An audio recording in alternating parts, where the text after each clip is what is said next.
தமிழடியன் சொந்தங்கள் அனைவருக்கும் வணக்கம். சிவாஜி படத்தில் ஒரு காட்சி ஒன்று வரும். சொலமன் பாப்பையா இருக்காரல்லோ, அவர் சொல்லுவார், எங்கள் வீட்லேயும் 2 பொண்ணுங்க இருக்குது, ஒன்று அங்கவை மற்றது சங்கவை, வாங்க தாராளமாக பழகிக்கங்க, பிடிச்சிருந்தா கட்டிக்கோங்க, இல்லாட்டி ஃப்ரெண்ட்ஸாகவே இருப்போம் என்று சொல்லி. இதே மாதிரி தான் டாக்டர் அர்ச்சுனா ராமநாதன் அவர்கள் இன்றைக்கு பாராளுமன்றத்தில் உரையாற்றியக்குள்ள கல்லறை பிடிக்க போகிறோம் என்று சொல்கிறீங்களே, எங்கட ஏரியாலேயும் 2 கல்லர் இருக்கணும், ஒரு ஆள் சத்தியமூர்த்தி, இன்னும் ஒரு ஆள் சத்தியலிங்கம், ஒன்று அங்கவை மற்றது சங்கவை, வாங்க தாராளமாக விசாரியுங்க, பிடிச்சிருந்தா அரெஸ்ட் பண்ணி கொண்டு போங்க என்ற மாதிரி இன்றைக்கு பாராளுமன்றத்தில் உரையாற்றி இருக்கின்றார் மருத்துவரும் பாராளுமன்ற உறுப்பினருமாகிய அர்ச்சுனா ராமநாதன் அவர்கள். இது இன்றைக்கு பின்னேரம் நடந்த சம்பவம். ஏற்கனவே இன்றைக்கு காலம் நடந்த சம்பவங்களை தொகுத்து நான் இன்னும் ஒரு காணொலி ஒன்று போட்டிருக்கிறேன், அதை நீங்கள் பார்த்துருப்பீங்கன்னு நினைக்கிறேன். இந்த காணொலியில் இன்றைக்கு பின்னேரம் பாராளுமன்றத்தில் என்ன நடந்தது என்பது சம்பந்தமாக சுருக்கமாக பார்க்கலாம். வாருங்கள் காணொலிக்குள் போவோம்.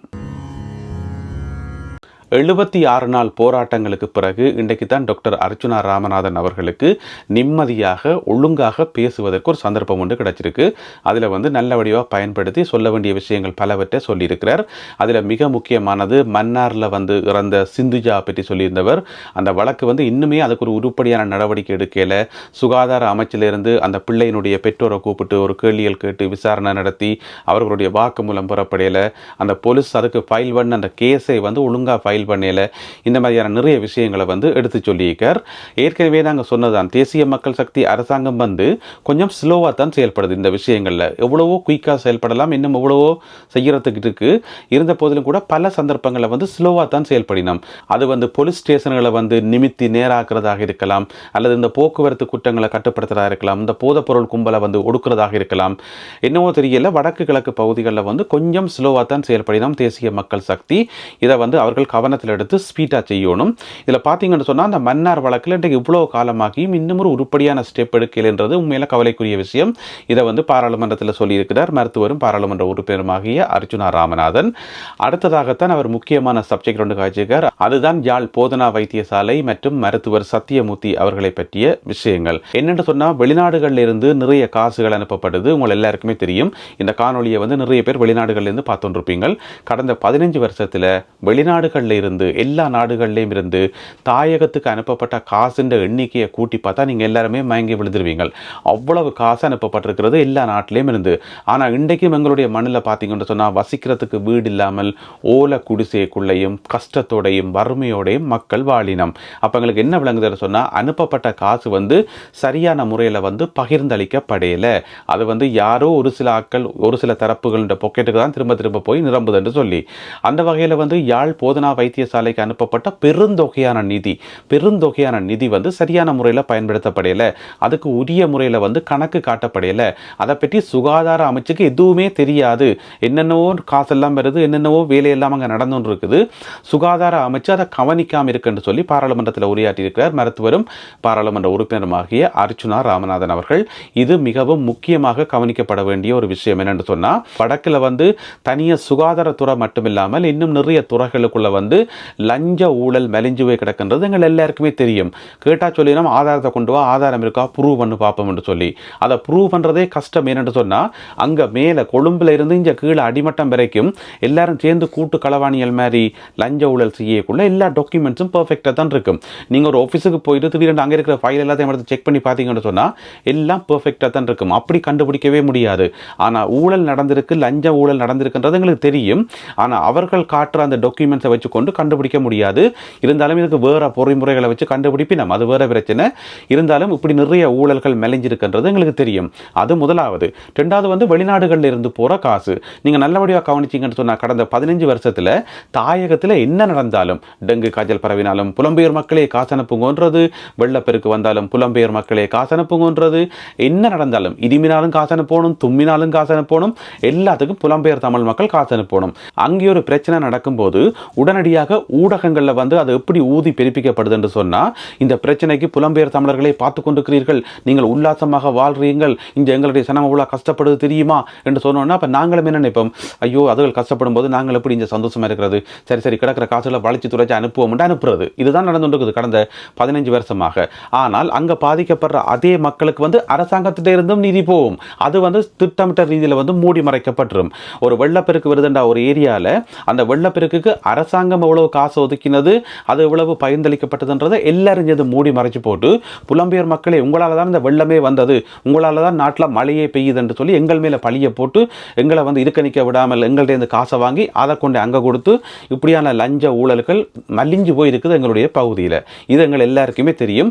அதனால தான் புலம்பெயர் தமிழ் மக்கள் அடிக்கடி சொல்றது, தயவு செய்து காசு அனுப்பும்போது பார்த்து அனுப்புங்கோ, கணக்கு கேட்டு அனுப்புங்கோ, பார்த்து அனுப்புங்கன்னு சொல்லி. இப்போ யாழ் போதனா வைத்தியசாலைக்கு கடந்த 15 வருஷத்தில் அனுப்பப்பட்ட காசுகள் எண்ணிக்கை வந்து பெற்றும் கோடிக்கணக்கில் வரும். ஆனால் அதுக்குரிய கணக்கு வழக்கு என்னன்னு சொல்லி தெரியாது. எனவே டாக்டர் சத்தியமூர்த்தி அவர்களை பிடிச்சி விசாரிச்சா மட்டும்தான் இந்த உண்மைகள் எல்லாம் வெளியில வரும். இது தனிய மருத்துவத்துறை மட்டுமில்லாமல் நிறைய துறைகளுக்குள்ள இருக்குது. எனவே டாக்டர் அர்ச்சுனா ராமநாதன் அவர்கள் லஞ்ச ஊழலுக்கு எதிராக குரல் கொடுத்ததுதான் அவருக்கு எதிரான இவ்வளவு பெரிய விமர்சனங்களுக்கு காரணம். நான் ஏற்கனவே ஒரு காணொலியில் சொல்லியிருப்பேன், அவர் அரசியலுக்குள்ள வந்து வேறு ஒரு பிரச்சனையை கையில் எடுத்து அந்த பிரச்சனைக்காக போராடி இருந்தால் ஒரு பிரச்சனையுமே இல்லை, அவரை வந்து எல்லாரும் பாராட்டி கொண்டாடி இருப்பினோம். ஆனா அவர் வந்து லஞ்ச ஊழல் என்று சொல்லினோமே அந்த அடிமடியில் கை வைக்கிறேன்னு சொல்லி அடிமடியில் கை வச்சிட்டார். அதான் இப்போ பிரச்சனை, கனவேருக்கு பிரச்சனை அதுதான். ஏன் லஞ்ச ஊழலை பற்றி அவர் கதைக்கிறார் என்று சொல்லி அவருக்கு தூதாக அங்கால அனுரகுமார திசாநாயக்க தலைமையிலான ஆட்சியும் வந்திருக்குது. அன்பான உறவுகளே, நாங்கள் ஒரு விஷயத்தை வந்து வடிவா விளங்கிக் கொள்ளணும். இப்போ வந்து ஜனாதிபதி அவர்கள் ஆட்சிக்கு வந்த பிறகு தென் பகுதியில் குறிப்பாக சிங்கள மக்கள் மத்தியில் இருக்கிற நிறைய லஞ்ச ஊழல்கள் வந்து இப்போ கொஞ்சம் கொஞ்சமாக வெளியில் வந்து இருக்குது. நிறைய பேருக்கு எதிராக விசாரணைகள் நடக்குது. முன்னாள் அமைச்சர்கள், முன்னாள் ஜனாதிபதி மற்ற பிள்ளைகள் என்று சொல்லி கைது செய்யப்படுறதும் சிறையில் அடைக்கப்படுறதும் பிறகு விசாரணை என்று சொல்லி சிஐடிக்கு போறதும் பாரதம் என்று சொல்லி இப்போ பரபரப்பாக அங்கே போய் கொண்டிருக்குது. இங்கே வடபகுதியில் இருக்கிற நாங்கள் வந்து வேடிக்கை பார்த்து கொண்டிருக்கிறோம். இதை வந்து வேடிக்கை பார்த்து கொண்டிருக்கிறோம். இன்னுமே வந்து ஜனாதிபதி அனுரகுமார திசாநாயக்க தலைமையிலான அனுர அரசாங்கத்தினுடைய அந்த லஞ்ச ஊழலுக்கு எதிரான அந்த ஒரு போர் வந்து இன்னும் வடபகுதியில் தொடுக்கப்படையலை. அதாவது வடபகுதியில் வந்து இன்னும் விசாரணைகள் வந்து ஆரம்பிக்கப்படையலை. எதிர்காலத்தில் வந்து வடபகுதி அதிகாரிகள் மேல விசாரணைகள் நடத்தும் போது அவர்கள் வந்து குற்றப்புலனாய்வு பிரிவுக்கோ நீதிமன்றத்துக்கோ அழைக்கப்படும் போது அப்ப நாங்கள் அதை எப்படி சொல்லுவோம்? அதை நாங்கள் லஞ்ச ஊழல் செய்தவர்களை அரசாங்கம் தண்டிக்குது என்று சொல்லி சொல்லுவோமா, அல்லது தமிழர்களுக்கு எதிரான அடக்குமுறையை அரசாங்கம் கட்டவிழ்த்து விட்டுருக்கான்னு சொல்லி சொல்லுவோமா? எப்படி சொல்லுவோம்? கட்டாயம் எங்களுடைய ஊடகங்கள் என்ன சொல்லும் என்று சொன்னா, அனுர அரசின் கோர முகம் வெளிவந்து விட்டது, அவர்களுடைய சாயம் வெளிவந்து விட்டது, தமிழர்களுக்கு எதிரான ஒடுக்குமுறையை அவர்கள் மேற்கொள்கிறார்கள் என்று சொல்லி. அதாவது வடபகுதியில் இருக்கிற லஞ்ச ஊழல் பெருச்சாளிகள் இருக்கிறது தானே, இந்த பெருச்சாளிகள் வந்து கைது செய்யப்படும் போது எங்களுடைய ஊடகங்கள் சொல்லும், தமிழர் என்றபடியா ஒடுக்கினம், தமிழர்களை வந்து கைது செய்யினம், இது தமிழர்களுக்கு எதிராக திட்டமிட்ட ரீதியில் கட்டவிழ்த்து விடப்பட்ட வன்முறையாகும் என்றெல்லாம் ஆசிரியர் தலையங்கம் எல்லாம் போட்டு ஞாயிற்றுக்கிழமை பத்திரிகையில் கட்டுரை எல்லாம் எழுதி எல்லாரும் போடுவினம். அதில் ஒரு சில பொதுமக்களும் அதை நம்புவினம். இது நடக்கும். சரி, அது ஒரு பக்கம் இருக்கட்டும். இப்போ டாக்டர் அர்ச்சுனா ராமநாதன் என்ன சொல்றாருன்னு சொன்னா, வடபகுதியில் ஊழல் நடந்திருக்குது, இதை வந்து சுகாதார அமைச்சு வந்து கண்டும் காணாமல் விட்டுருக்குது, இதுக்கு நடவடிக்கை எடுக்கணும்னு சொல்லி. அப்படியே டாக்டர் சத்தியமூர்த்தி அவர்களை பற்றி பேசக்குள்ள கூடவே பாராளுமன்ற உறுப்பினர் சத்தியலிங்கம் அவர்களை பற்றியும் சொல்லியிருக்காரு. என்னென்னு சொன்னால், அவர் வடமாகாண சபையில் பொறுப்பில் இருக்கக்குள்ள வந்து அங்கேயும் நிறைய லஞ்ச ஊழல்கள் நடந்துட்டு சொல்லி நீண்ட குற்றச்சாட்டு ஒன்று இருக்குது. இணையதளங்களில் அது சம்பந்தமான எக்கச்சக்கமான செய்திகள் இருக்குது. வடமாகாண சபையில் நடந்த லஞ்ச ஊழலை பற்றி நீங்கள் தேடி பார்த்தீங்கன்னு சொன்னால் கூகுளில் நிறைய தகவல்கள் இருக்குது. இது சம்பந்தமாக நிறைய ஆதாரங்களை வந்து நீங்கள் இணையதளங்களில் பார்க்கலாம். எனவே டாக்டர் அர்ச்சுனா ராமநாதன் அவர்கள் இன்றைக்கு பாராளுமன்றத்தில் உரையாற்றியக்குள்ள நேரடியாகவே கேட்டவர், நேரடியாகவே சவால் விட்டவர் சுகாதார அமைச்சுக்கு வந்து, கள்ளரை பிடிக்க போறோம், கள்ளரை பிடிக்கப்படும் என்று சொல்றீங்களே, இங்க 2 கள்ளர் மாதிரி இருக்கிறோம், இவைகளுக்கு மேல நிறைய குற்றச்சாட்டுகள் இருக்குது, அவையில பிடிச்சி விசாரிங்கன்னு சொல்லி டாக்டர் சத்தியமூர்த்தி என்று சொல்லி பேர் குறிப்பிட்டு, டாக்டர் சத்தியலிங்கம் என்று சொல்லி பேர் குறிப்பிட்டு சொன்னவர். இது இன்றைக்கு பாராளுமன்றத்தில் நடந்தது. அது மட்டும் இல்லாமல் டாக்டர் சத்தியமூர்த்தி அவர்கள் மேல இன்னும் ஒரு குற்றச்சாட்டையும் பெற்றவர். அவர் முள்ளிவாய்க்கால கடமையாற்றி போட்டு வெளியில வந்து அமெரிக்காவினுடைய CNN தொலைக்காட்சிக்கு வந்து ஒரு பேட்டி வழங்கியிருந்தவர்.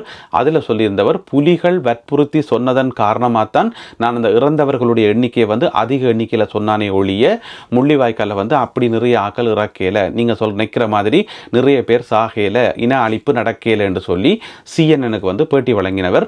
அப்படி பேட்டி கொடுத்து அந்த கதையை வந்து அப்படி திரிச்சதன் காரணமாகத்தான், அங்க நடந்த அநியாயங்களை வந்து மூடி மறைக்கிறதுக்கு துணை போனதன் காரணமாகத்தான் அவருக்கு வந்து இந்த பதவி வந்து வழங்கப்பட்டிருக்கிறது, மஹிந்த அரசாங்கத்தால் வந்து இந்த பதவி வந்து வழங்கப்பட்டிருக்குன்னு சொல்லி அதை அப்படியே வெளிப்படையாக போட்டு உடைச்சிக்கார் பாராளுமன்றத்தில். இப்போ சுகாதார அமைச்சு என்னதான் செய்ய போகுது? எத்தனை தடவை தான் கம்ப்ளைண்ட் பண்றது, எத்தனை தடவை தான் திரும்ப திரும்ப சொல்றது? ஆனால் வேணும் மட்டும் பேசாமல் பார்த்து கொண்டிருக்கிறீர்கள். எனவே என்ன நடக்க போகுது என்று சொன்னா, எனவே என்ன நடக்க போகுது என்று சொன்னால், வடமாகாணத்தில் இருக்கிற ஊழல்வாதிகளுக்கு எதிராக அரசாங்கம் நடவடிக்கை எடுக்கிற ஒரு காலப்பகுதி வரும்போது, எதிர்காலத்தில் வரும்போது, அது தமிழர்களுக்கு எதிரான ஒடுக்குமுறை என்று சொல்லி கட்டுரை எழுதுறதுக்கு இப்பயே ஆக்கள் கையில் பேனியை வச்சுக்கொண்டு ரெடியாக இருப்பினும் இது நடக்குதோ இல்லையோன்னு இருந்து பாருங்க. சரி, அது ஒரு பக்கம் இருக்கட்டும். இப்போ எவ்வளோ காலம் தான் சுகாதார அமைச்சுக்கு முறைப்பாடு செய்கிறது? எப்போ இதெல்லாத்தையும் விசாரிக்க போயினோம்? இது வடமாகாண ஆளுநருக்கும் அமைச்சர் ராமலிங்கம் சந்திரசேகர் அவர்களுக்கும் ஜனாதிபதி அனுரகுமார திசாநாயக்க அவர்களுக்கு தான் இந்த கேள்வி.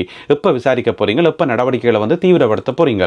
ஏன்னு சொன்னால், நாட்டில் கல்லறை பிடிக்க போறோம் சொன்னால் இன்னும் நிறைய கல்லர்கள் சுதந்திரமாக செயல்படினோம் தானே.